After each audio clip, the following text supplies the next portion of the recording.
সবাইকে হাততালি দিয়ে সহযোগিতা করার জন্য অনুরোধ করছি।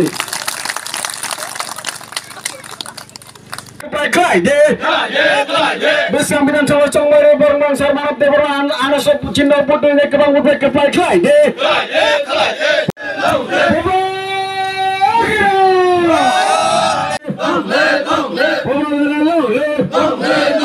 বিশ্রাম চৌমারে 17 ক্যান্ডিডেট বরং মানব দেবর এবং উপেক্ষা পায় খাই দে 17 গোলাঘাটে কাছে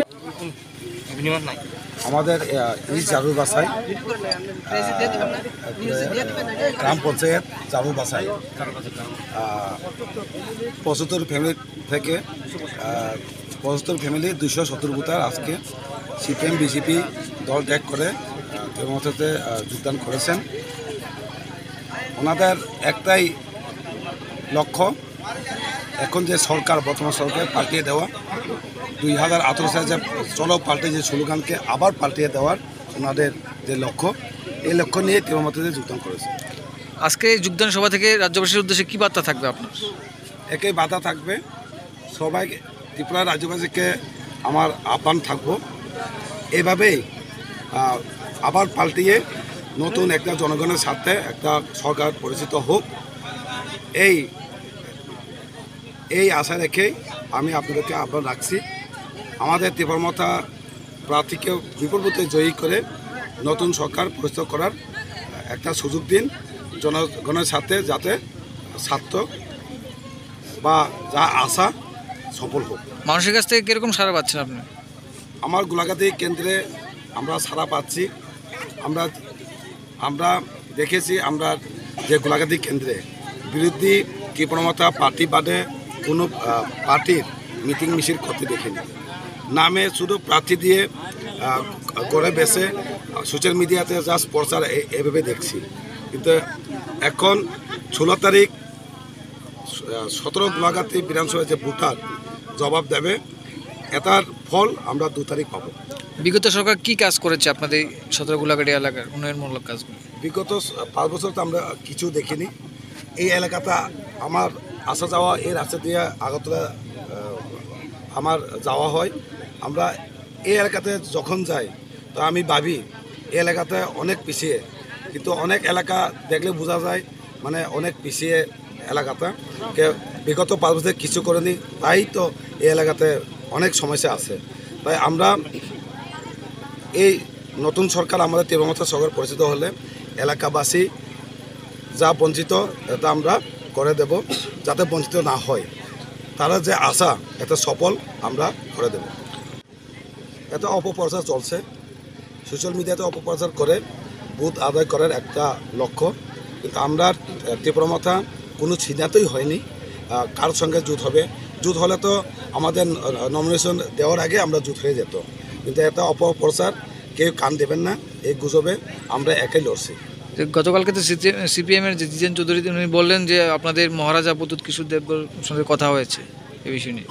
কথা তো আমাদের মহারাষ্ট্র সবার সঙ্গে কথা হয়, আমরা দেখেছি। আমরা ইন্ডিয়া গভর্নমেন্ট দেখে নিয়েছে, ওই সময় তো অপপ্রচার চলছিল বিজেপির সঙ্গে জোট হবে, কিন্তু বাস্তবে হয়নি।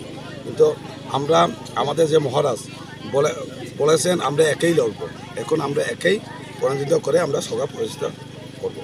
ফলপ্রসূ হয়নি, তাদের অঙ্গীকার ফলপ্রসূ হয়নি। তারা যেই কথা দিয়েছিল সেই কথা আর কাজে ঠিক পায়নি। সেই জন্য আমরা আজকে জালালবাসায় আমরা প্রায় 270 জন ভোটার আমরা তিপ্রামুঠোতে আমরা সিলিন্ডার করেছি। আমরা সামনের দিনগুলি তিপ্রামুঠার সাথে থাকবো এ বলে অঙ্গীকার করছি।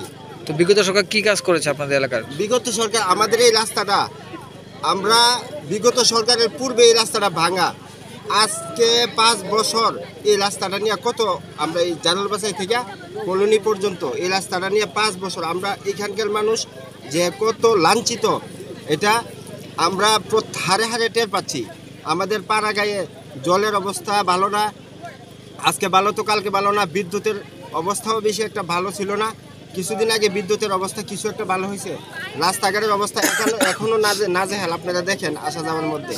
সেই জন্য আমরা আশা করছি যে সামনের যে এই আমাদের যে সরকার, বুবাগ্রাস সরকার, এই তিপ্রামোটা সরকার যদি সরকার গঠন করে, আমরা আশ্বস্ত, আমরা আশাবাদী যে আমাদের যে পিছিয়ে পড়া লোকরা আছে, শুধু মুসলিম এবং ট্রাইবাল না, উপজাতি না, যারা বাঙালি অংশের, যারা ছোট অংশের মানুষ আছে, আপনি দেখেছেন যে কিছুদিন আগে যেই কুমিল্লার ঘটনাটা, সেটা ত্রিপুরাতে যেই হাঙ্গামা চলছিল, শুধু মুসলমান একা ক্ষতিগ্রস্ত হয়নি, মুসলমানের সাথে হিন্দুরাও ক্ষতিগ্রস্ত হয়েছে, কারণ একজন আরেকজনকে আঘাত করছে, এইভাবে ক্ষতিগ্রস্ত হয়েছে।